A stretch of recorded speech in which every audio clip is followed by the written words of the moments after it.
Well, hi everybody. I feel like I'm with family because I was giving hugs to everybody. It's so nice to see everybody. Many of you probably know that I started my career in New York, so I feel like this is a homecoming, and thank you to the organization for inviting us to be here. As Joanne and I were talking about this, we just thought they're probably talked at and talked out at this point, that we thought maybe what we would do is we would just have a conversation with all of you.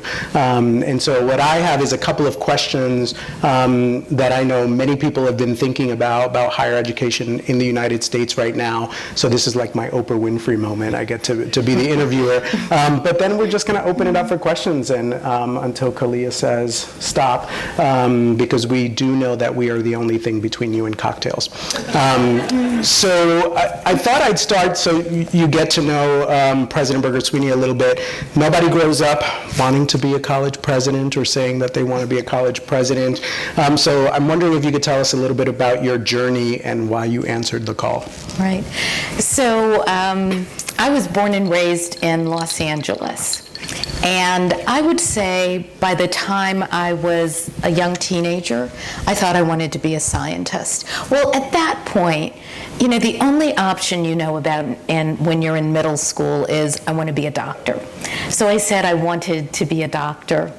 I then went to Wellesley College as an undergraduate, and I tell people that it was about my junior year in college where I'd taken these science courses, and I had this stunning realization, and that was I didn't have a passion for sick people. And I thought that wasn't a good thing, to be a doctor. And I realized that my passion was a little bit more in science. So, you read, where I have gone. And although you say that people do not grow up thinking, oh, I'm going to be a president one day, when I was inaugurated at Trinity College about 4 years ago, one of my mother's best friends came up to me. And my mother passed away when I was 17 years old. But this best friend of my mother said that my mother said, one of my children, I hope they become a college president. And that was the first time I had ever heard that in my inauguration. I would say some of my motivation was I loved being a scientist. It was my passion. I would do science whether I was paid or not. But it did feel as though when I was teaching, it was a relatively small sphere.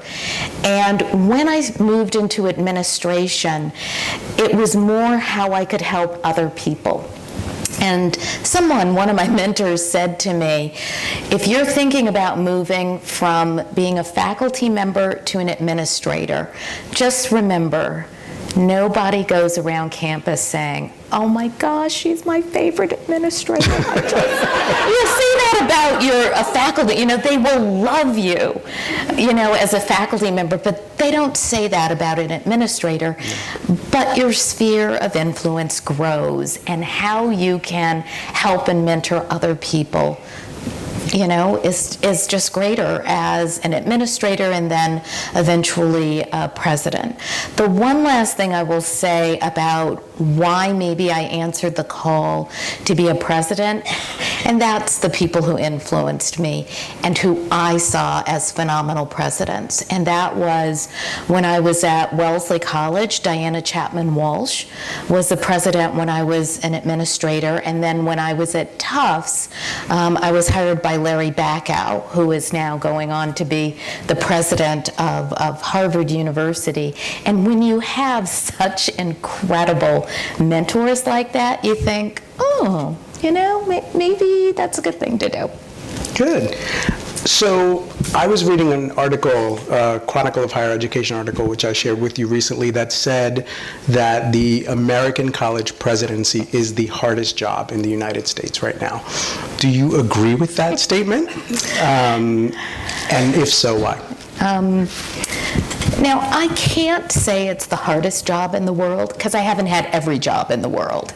I do think it is harder than being a faculty member. And I think it's harder than being a dean. And it's because you do feel the weight and responsibility of the institution on your shoulders. And with all of that responsibility, it's not like it comes with a lot of power. And that's what I think people will surprise people. You think that the president has the power, but there's so much of my responsibilities that I devolve to other people that it's not that I have as much power as you think, and particularly when you're in an environment with tenured professors who have jobs for life, more or less. It's the power that you have is soft power and persuasion, and that is challenging to deal with. The other part of the job that is hard is that as a college president, so many people think they could do your job. As a dean of admissions, too. Right? They're just convinced that they could do it. Whereas, as a neuroscientist, nobody thought they could do my job. Whether it was true or not, but you could throw out some big words and, you could impress people. But as a college president, because people think they understand management and higher education and that sometimes you talk in simple language, they think they can do your job, and that makes it difficult. But is it the most difficult job in the world? I don't know. Okay. But it's hard. It's hard. But I can assure you it's hard. The political climate in the United States right now is certainly not making it any easier for higher education. I think we can all agree there's really this anti-higher education backlash going on. How are you experiencing that on the ground as a president? Right. There was an interesting study, I think it was the Pew Foundation, did a study and asked people, what they have faith and trust in. And in general, people don't have a lot of trust in organizations. It's not just higher education. It's government. It's churches. It's Congress. Interestingly, I think according to that study, one of the few organizations that still has a lot of trust in the United States is the military. But one of the most challenging things about this political environment is that people just don't have faith in organizations in the way that they did a generation ago. And as a leader, you must build trust with the people that you're trying to lead, or you're not going to be very successful. And so it almost feels as though I'm starting from a negative pit, as opposed to a generation ago when the assumption was that you were trustworthy. And now the assumption is that, is there a value to what you're doing? Boy, it's awfully expensive. Do people really need college education? And so you're selling higher education in a way that I don't think was true in a different political environment. And that's what I find the hardest. So you've been labeled a change agent at every single institution that you've been a part of.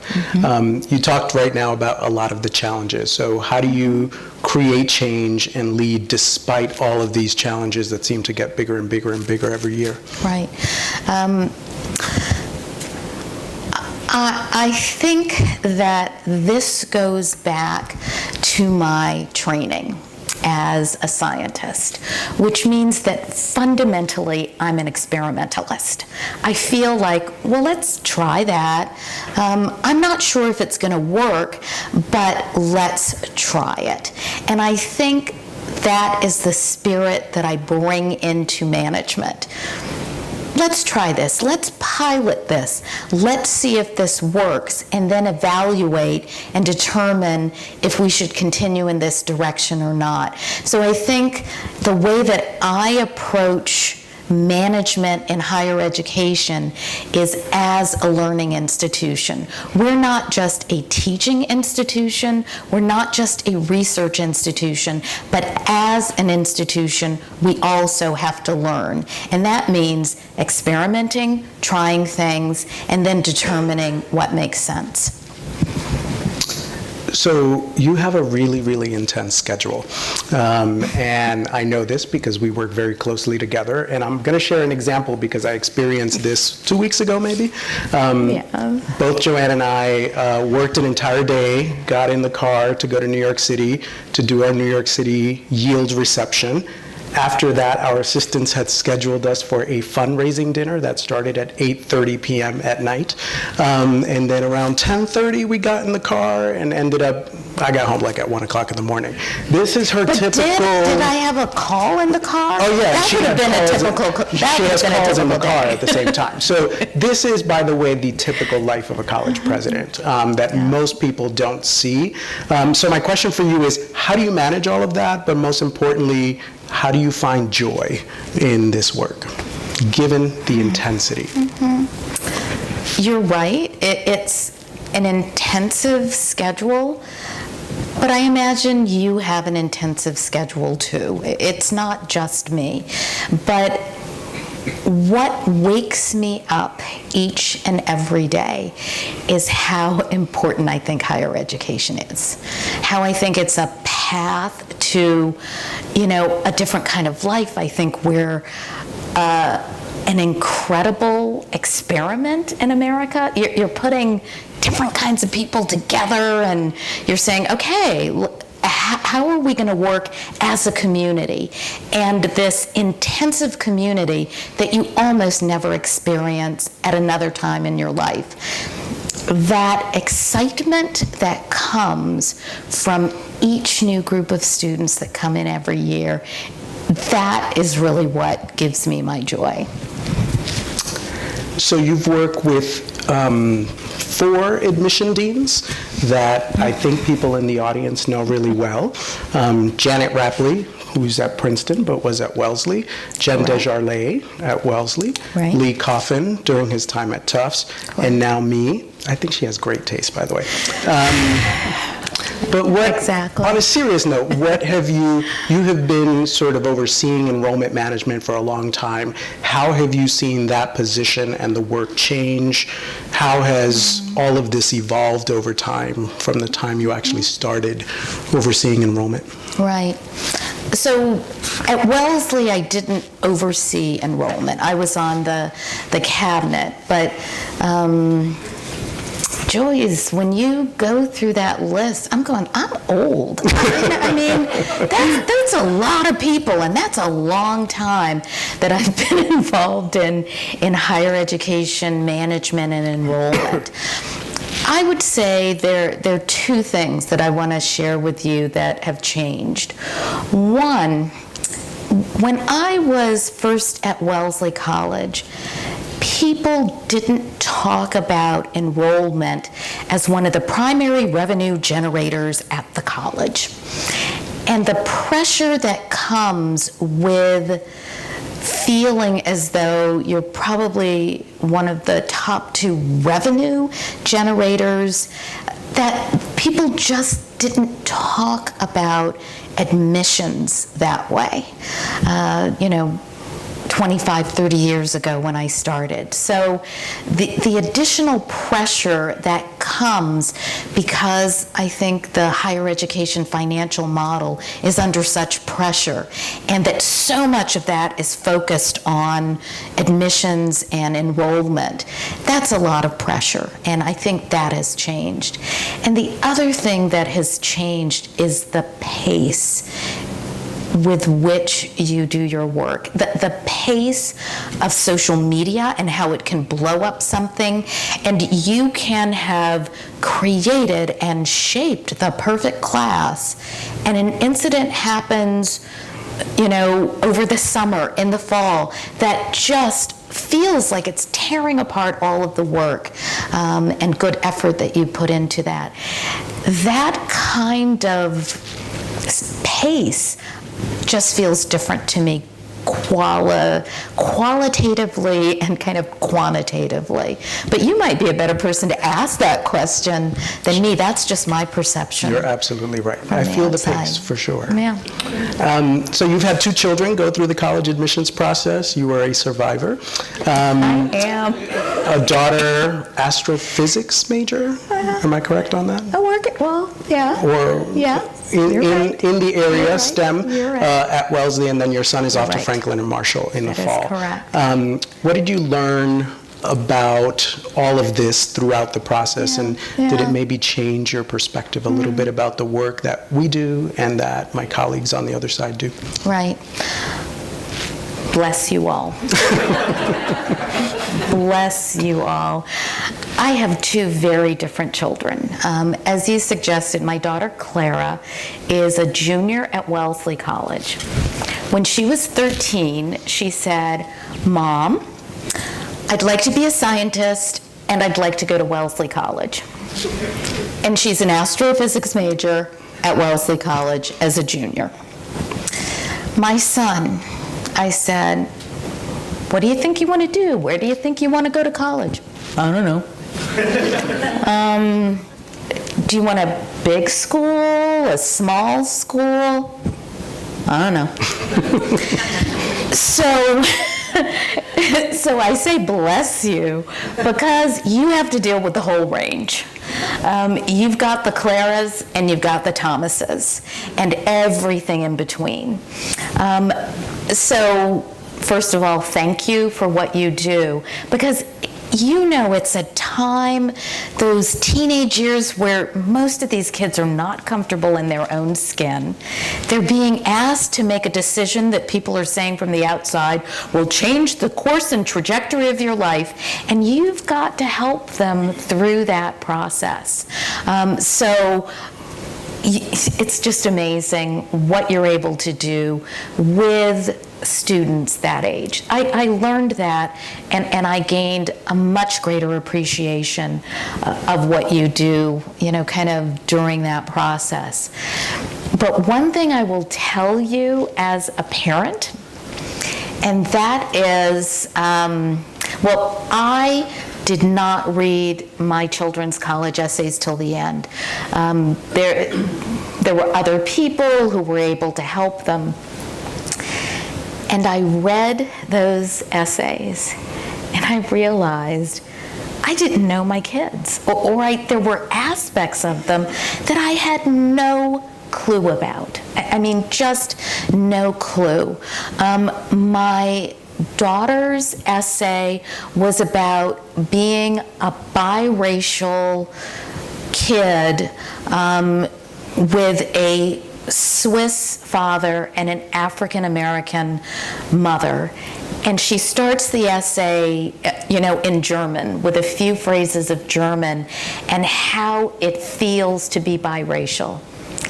I never even realized she considered herself biracial and that she had joined some Facebook biracial group. So I learned an amazing amount about her. My son, and can I tell you a secret? Angel helped a little, my son. He needed a little bit more help. Just a little, just a little. He read, I think, many iterations of a college essay, for my son. And once again, it was about me as a college president and how he felt and how sometimes he has to put on a show because he doesn't know who's going to be in the house on a certain evening when he walks through. But these are things that my kids never told me. And so there's something about the college process. I know people talk about the pressure and the difficulty of it, and I know that's all true.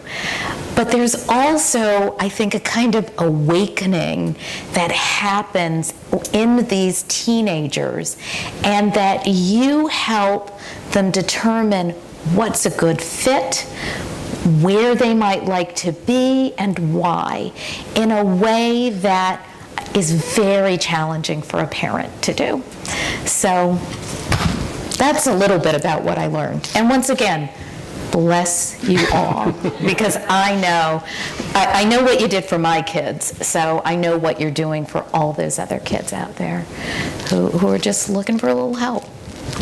So my last question, and then I'll leave the last 30 minutes for your questions, something a little more fun and light. So we all know you rarely get a night off, but let's pretend you've got a night off. What are you going to do with it? I had last night off.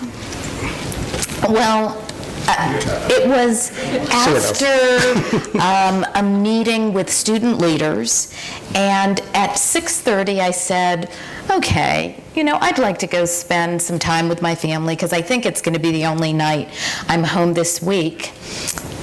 And my guilty pleasure, Dancing with the Stars, folks. Oh my goodness, did I enjoy watching that yesterday.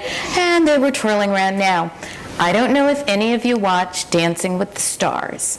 However, this year, they've decided to do this really protracted schedule in only 4 weeks. I hate it. I mean, they're eliminating 2, 3 couples, and that's no fun at all. But, there's nothing like putting my feet up and just watching other people twirl around the floor. Makes me happy. Fantastic. So what's on your mind? What would you like to talk about? There is no agenda here. Chris. Is this thing on? Yes. Hi, I'm Chris Pluto from the lycée Français de New York. And my question is, you are both partnering to make some of the greatest innovations we could say in the admissions process, trying to trying to recognize and elevate the best parts of our students that are missed in our current process. And I was wondering if you could talk about that methodology and the philosophy behind what you're doing, and maybe just telling everybody what you're up to. It's really wonderful. So I'm going to start that, and then I'm going to pass it to you, Angel. And I have to start it because this is the level at which I thought about it. When I had that first fateful phone call with Angel, I said, I need better students. Figure it out. Literally. Okay, now you can then go from taking that vision of... What she's not telling you is that fateful phone call. Also, I asked, why would I move to Hartford, Connecticut, as I sat here in lovely Pasadena, California. So only Joanne could literally get me to move from Pasadena to Hartford, and it's been great ever since. But I think part of why this relationship works and why it has worked at Trinity is because I have been pretty open and honest from the very beginning of the process. It's not like, for example, test optional blindsided Joanne when I said, how about test optional? I mean, she knew what I was passionate about. So I think, one, that it is really important. I think in terms of things that have shifted, this relationship between president and enrollment manager is so critical. Mm-hmm. If it is 1 inch off, it just does not work. So part of what Joanne charged me and my team with was, we really want a different kind of student. And what she meant by that was really that she wanted to elevate a little bit the academic profile, but she also wanted students of extraordinary character. And that was, we both knew that when you bring in students with extraordinary character onto your college campus, it just feels different, and the interactions are different. And so a big part of what we did was really start to pay very, very close intentional sort of strategies around helping students, or helping our counselors rather, look at this character piece. And a lot of people say, well, how do you do that? And is it fair? And are people gaming the system? Because I've heard this particularly from independent schools. And what we do is, I mean, this is a harder thing to do because we microanalyze every single application. And we actually give credit to students for predictors that research shows predict success in higher education. So, and some of these sound like catchphrases, but the research proves it, right? Grit and perseverance and being comfortable in a minority of one, so on and so forth. And so I brought this to Trinity, and what's really powerful is many of my colleagues across the country will be on a panel and they disagree with me and they say, well, we do that too. And I said, well, it's very different when you're actually giving credit to the student in the evaluation process, right? So we literally have a drop-down menu that shows all of these, and it's not perfect, right? Like it's not a grit scale where you're 1 to 10 and I'm evaluating that, but that the counselors literally stop and look for reasons to give students credit for this, and it has fundamentally changed our process. And for me, people asked, how will you know when you are successful? And that was I think Joanne asked me this, but also other people asked me this, and I said, when the faculty tell me that they're really happy with the students that are walking in the door. And both Joanne and I mean, it was quite emotional this fall, got bombarded with emails from faculty members saying, these are the best kids I taught in 25 years here. And it wasn't because they are the smartest of the smartest. It was because they said they're intellectually engaged, they're curious, they want to know more, they want to be involved in Hartford, all these things that we have really been trying to do. So it's been a whirlwind, but it's also been, we're trying to tackle this issue on so many different levels. A lot of you know me personally. A lot of this comes from my own personal story that I just never understood as I worked at some of the most selective institutions in the United States, and I saw who we were turning away because their SAT score was X, and I just never got that because I said, this kid is absolutely extraordinary and is going to be fine. But what I will say is this is not easy to do. The alumni have not necessarily all come along because remember, we live in a society where things like an SAT score and a GPA equals you're getting better, right? And so when you take that variable away, and we're saying, yes, our students are getting better, and we're looking at the kinds of courses they're taking and their GPAs and all of that, but we might be removing a variable like the SAT. Oh, and by the way, we're also talking about character. That's a little difficult for some people to comprehend. And so part of what's been challenging about that is that it's done wonders for our community and we are sticking with it and we're excited. But Joanne and I have to travel the world and sell that to other constituencies that don't necessarily understand, what do you mean the profile's getting better but you drop the testing? That is just a cultural issue in this country that we have to battle. Right. But I do want to share that, Angel, you have been so good about writing this down and articulating it, whether it's in journals or newspapers, whether it's, in front of a camera or on the radio. And I think that's an important part of it too. So he's been able to create this narrative that allows other people to agree or disagree, because that's another way that you get better, by putting your ideas out and letting other people test them, push them, and he has been extremely successful at doing that. Yes.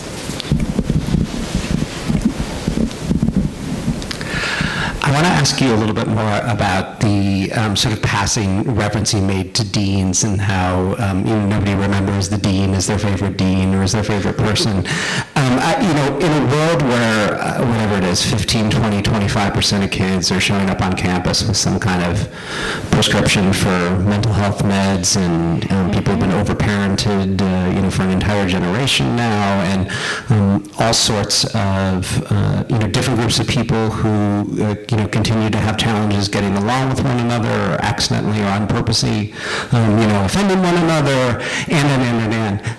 It's probably more important than ever to have more deans and better deans deans. And for those of us who are, trying to help parents make good decisions, it's not entirely clear what to say to them about how to figure out whether the school that you're interested in has the right number of deans and awesome deans, and how do you hire awesome deans, and how can the people we try and help figure out whether schools have awesome deans? Oh, that's a really good question, and I'm not sure that I'm going to be able to answer that successfully, but I'm going to make a little bit of a distinction for you here.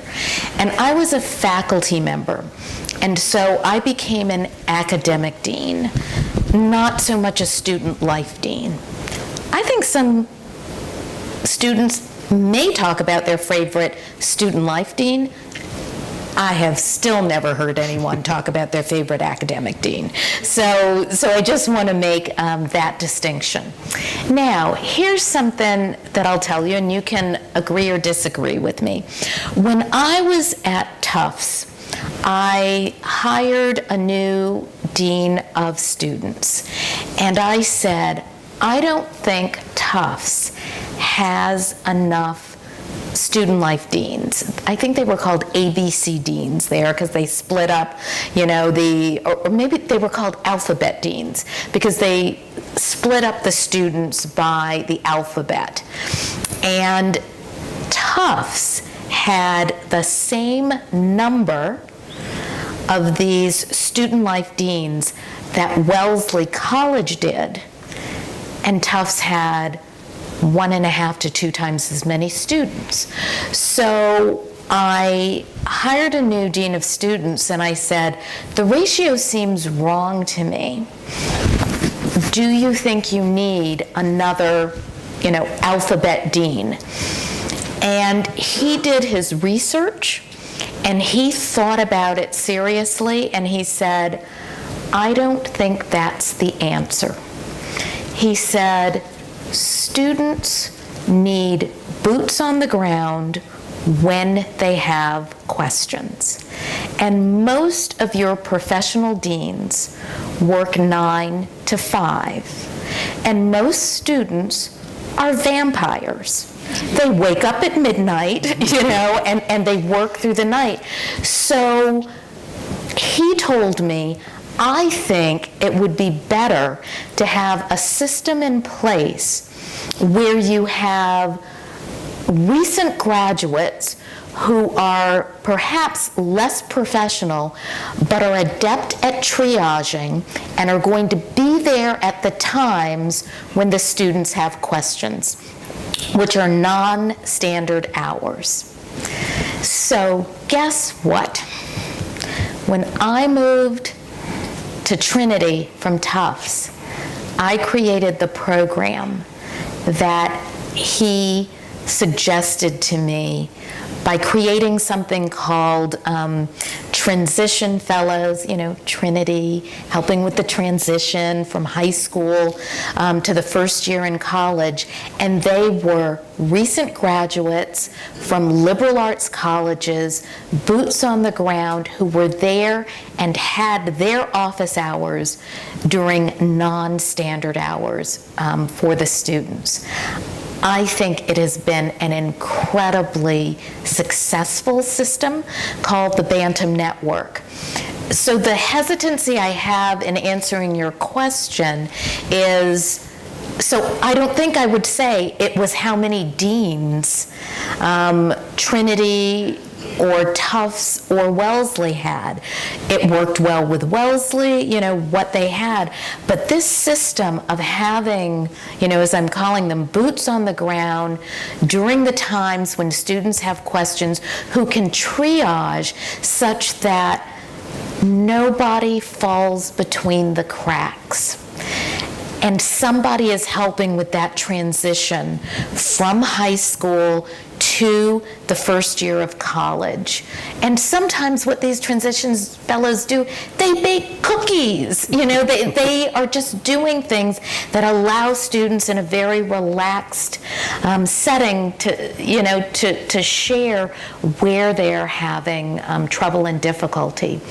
And my proof of concept point was when the registrar said to me, after the first year of the Bantam Network, after the first semester, and the first year students had to register for their next semester classes.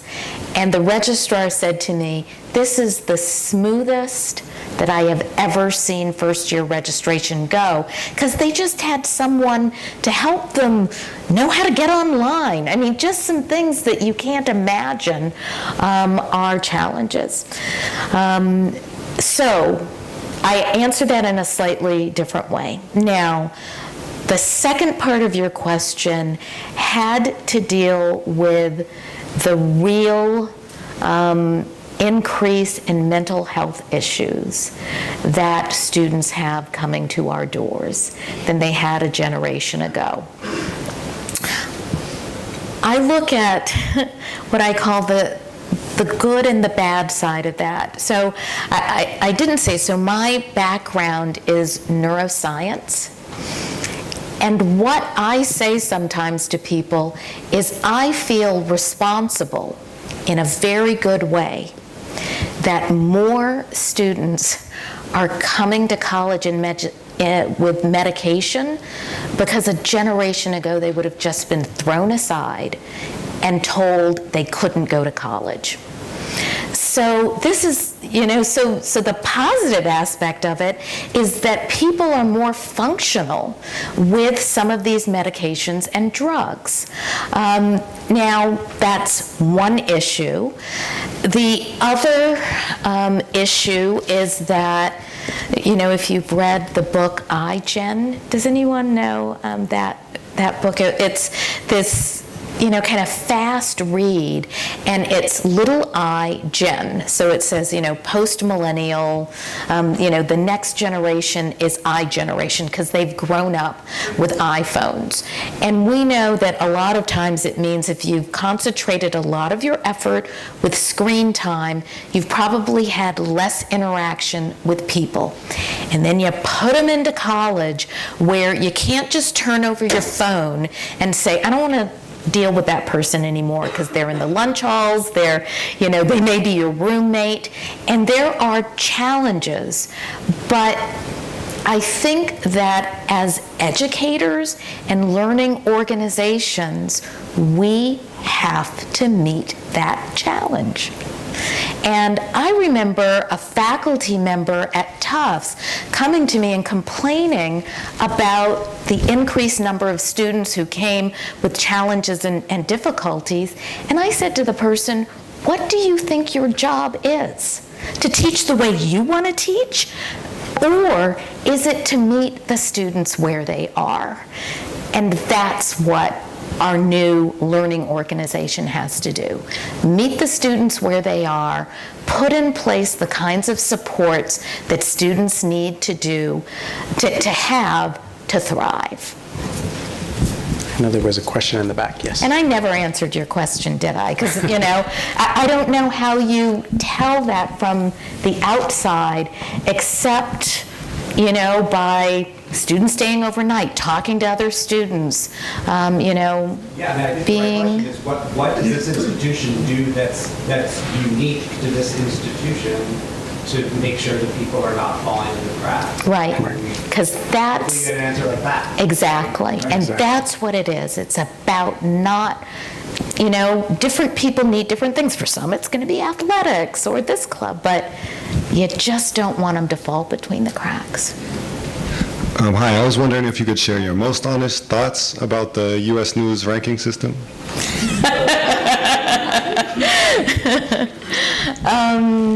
There are two things that I will say about U.S. News and World Report. Most people don't like rankings. We know that they're kind of unidimensional.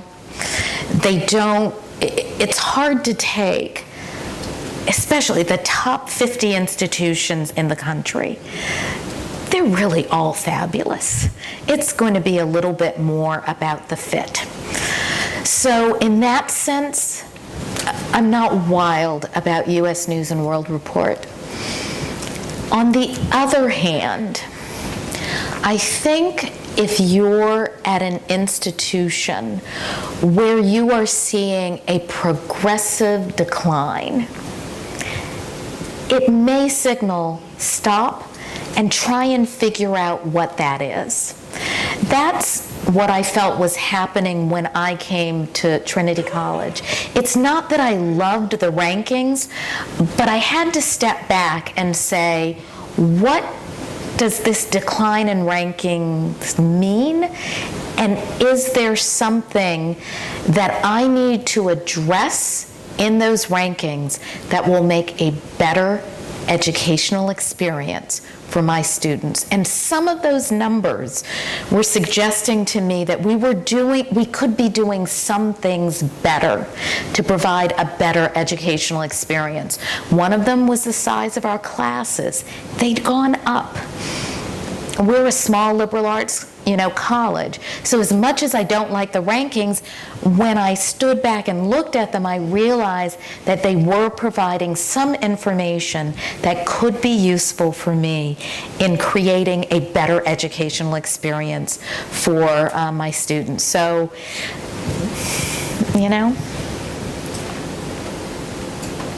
Thank you.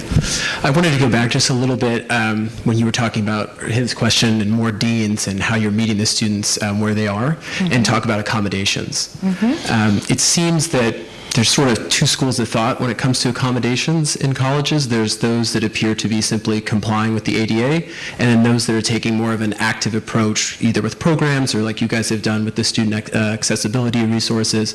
Can you talk a little bit about how the college conversation works and when deciding how you're going to cater to students that need accommodations? Right.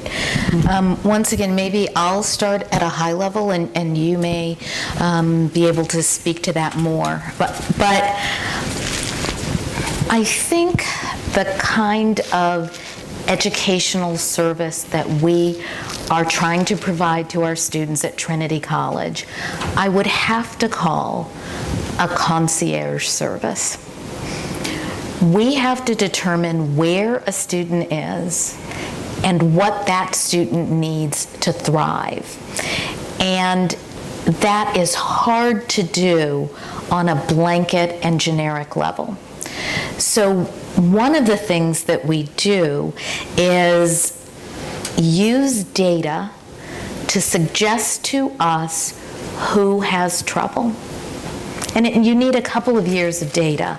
Then you look at that and you try to make interventions such that before the person necessarily even exhibits the characteristic that's problematic.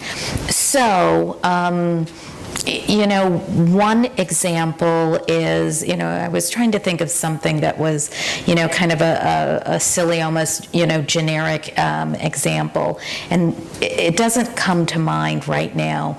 But let's say we determined that people who come from rural settings versus city settings have more difficulty. So what you do when students come to campus is you try and figure out if you need to have particular kinds of workshops for students who come from rural settings, to figure out why they're having more difficulty than students who are coming from the city. I would say you take that same approach with students who are coming in with particular kinds of or differential abilities. You try and predict the who, and you try and figure out how you can intervene before you necessarily see that they're having problems in the classroom. That's one way that you can address it. But another issue is that many students don't have disabilities that aren't diagnosed until they're in college. And so what you need is to educate both your faculty members as well as student advisors to recognize signs when students are having difficulty. And once again, with that triage method, be able to direct them to the appropriate resources. I think at Trinity, we happen to have an advantage because we're an urban city campus, and we have a lot of resources outside of the walls of our campus that other institutions who are in different kinds of settings don't have. But it's catching as early as you can the problem and trying to direct the student to the resources they need. That's my kind of high-level question. Yeah, the only thing I would add is I feel like this conversation I'm having deja vu from Trinity and the Claremont colleges because, you know, it's not a one particular institution issue. Every institution I've been a part of recently has said we have more students with varying needs. And so, you know, Joanne mentioned the data. What we've been doing is using the data to figure out resource allocation.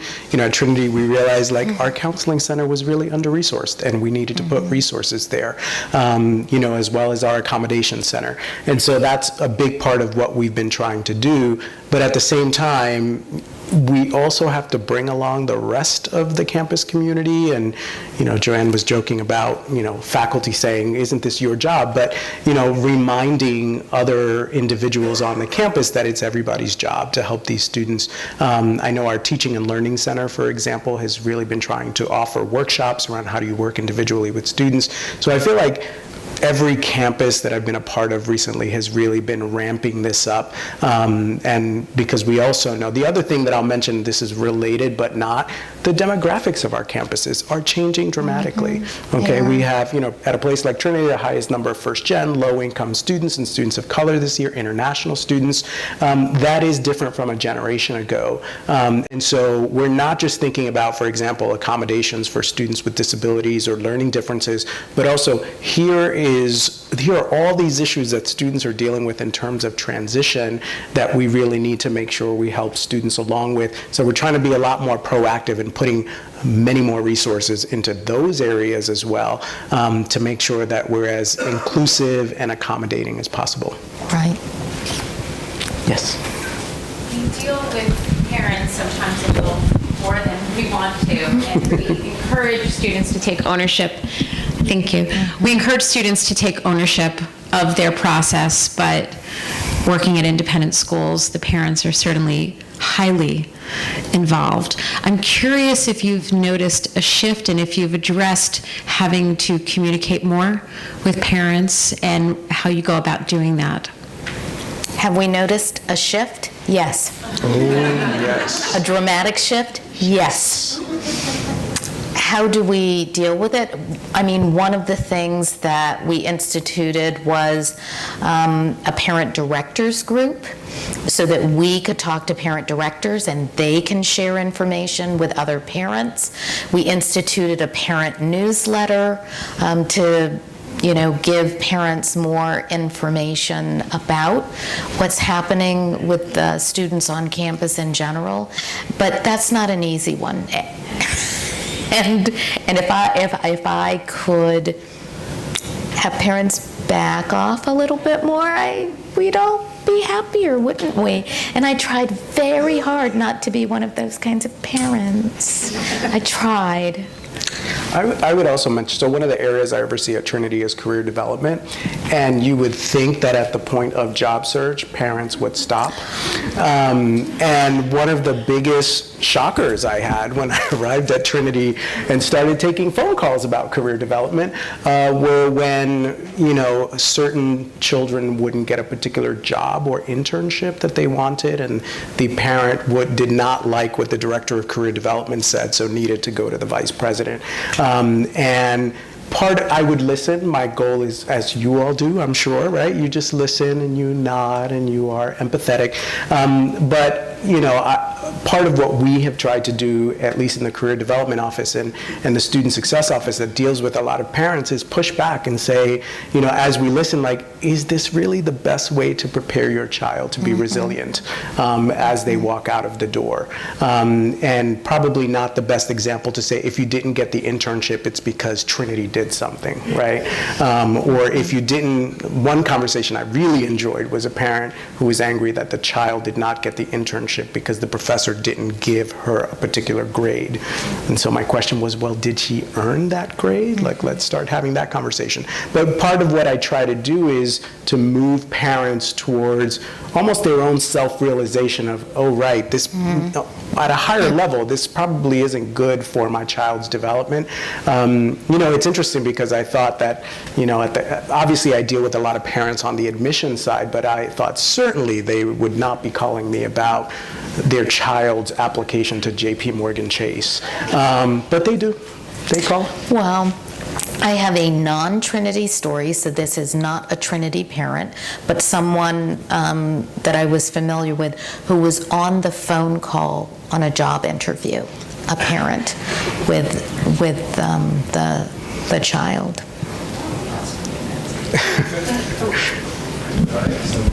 So that's not good. Yeah, that's just not good.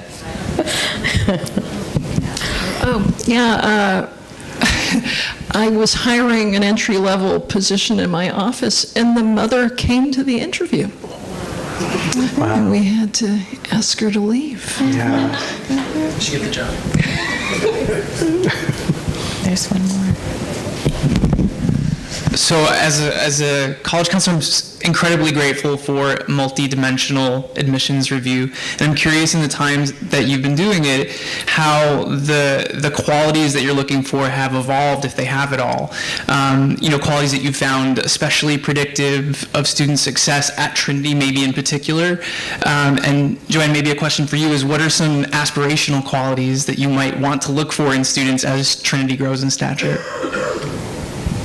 So I'll mention two, and the first one that I'll mention, we added in our process because the research showed that it certainly helped students in college, but I also added it because when I arrived at Trinity, I went on a listening tour, as most people do when you take on a new job, and I visited almost every academic department and said, what would you like to see in the future of the student body? Every single department did mention curiosity. And I think that has been a huge success at the college, because what the faculty have said to me is, yes, we certainly, because every school you're at, they want the best and the brightest, right? But they've also said, the reality of the matter is that's our job to get them there. But I can't do that if they're not curious. And so that's been one that's been really helpful, and that I think we really focus on a lot. The other one is resilience. These environments are not easy, and we're talking about mental health issues, and we're talking about the fact that our students are struggling regardless of the college campus you walk into and whatever background you come in with. These are really challenging 4 years, because we're asking you to come in, challenge yourself academically, but you're also living in a very confined space with people from all over the world, and all of these issues sort of manifest themselves.